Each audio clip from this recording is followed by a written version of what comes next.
আমি এখানে এসেছি because honestly I was lost. আমার কোনো ডাইরেকশন ছিল না। All I knew was that I needed to go abroad eventually, মানে specially after I finish my A levels.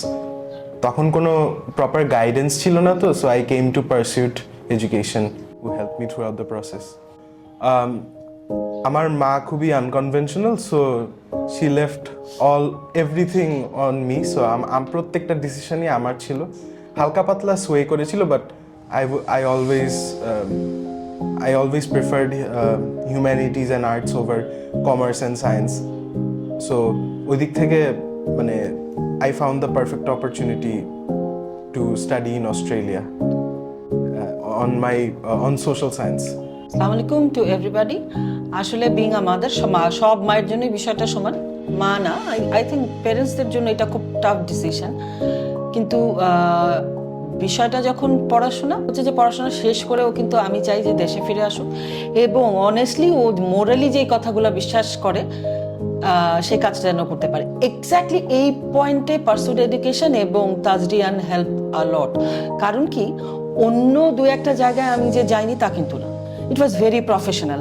না, এই সাবজেক্টে পড়লে it will happen like this, streamline এবং খুব কমার্শিয়াল অ্যাপ্রোচ। আমি যখনই বলছি যে না, আমি চাই যে বাচ্চাটা এইভাবে পড়ুক যে ও যেন পড়ে আনন্দ পায়, তারপরে যখন কাজটা করবে বাংলাদেশে এসে সেটাতে আনন্দ পায়। আমি আর একটু এক্সপ্যান্ড করি। আমরা যতগুলো এজেন্সিতে ভিজিট করেছি সব কিছুতে সব স্টুডেন্টদের সব এজ রেঞ্জ বা সব গ্রেডস ওরা হচ্ছে ওয়ান সাইজ ফিটস অল একটা অ্যাপ্রোচ নিছে।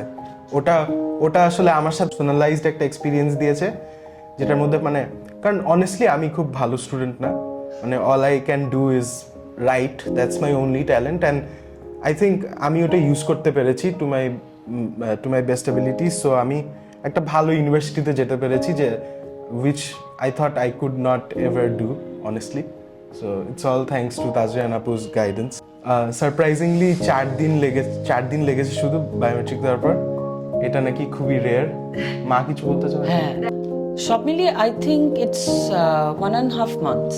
সব ওয়ার্কিং লেডি, আমি জানি যখন আমরা প্রফেশনাল ফিল্ডে যাই অনেক কাজের প্রেশারে থাকে একসাথে, তখন কিন্তু পার্সোনালি একটা মানুষের ইন্টারেস্ট বুঝে ওর কোথায় ঘাটতি আছে এইটা বের করে যে কাজটা করা, এক্স্যাক্টলি এই কাজটাও করে দিচ্ছে। যার জন্য আমার যদিও সময় কম ছিল, কিন্তু আমার থেকে আমার এই যে পুরো প্রসেসটায় কিছু বিষয় ছিল, এগুলা মানে ইট ওয়াজ অন পারসুট এডুকেশন। না হলে আমার পক্ষে সময় ছিল না যে এতটা সময় বের করে, বা আমার আসলে জানাও ছিল না অনেক কিছু।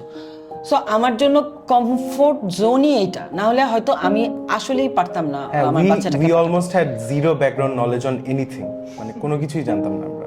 পারসুট এডুকেশন এবং তাজরিয়ান আমার কাছে একটাই বিষয়, যে আসলে আলটিমেটলি আমরা বাচ্চাদের জন্য কি চাই, যে একটা সিনসিয়ার অ্যাপ্রোচ, যেটা ডেফিনেটলি কমার্শিয়াল হবে না। এডুকেশনের ক্ষেত্রে কমার্শিয়াল অনেক কিছুই আমরা ভাবি, কিন্তু আলটিমেটলি পিওর থিং হচ্ছে এডুকেশন, যেটা তাজরিয়ান পারসুট এডুকেশন থেকে আমরা পাবো। ওতে একদম নিজের সবটা খুলে বলে লেট হার হেল্প আপনার বাচ্চাটার উপকারের জন্য, ডেফিনেটলি এডুকেশনের জন্য। That's all, thank you so much. Students, I want to tell you guys যে মানে আমি বিশ্বাস করি যে মানে whatever your results are, সব কিছুতেই মানে there will be an avenue to you know do better things in the future. And I think Pursuit Education acts as a catalyst and guide you through the process.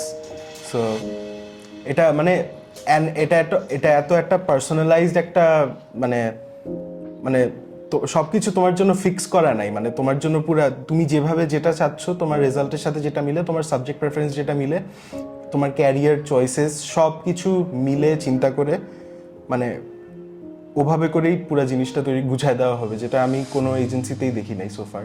So I would suggest you guys come here and talk to Tazrian আপু।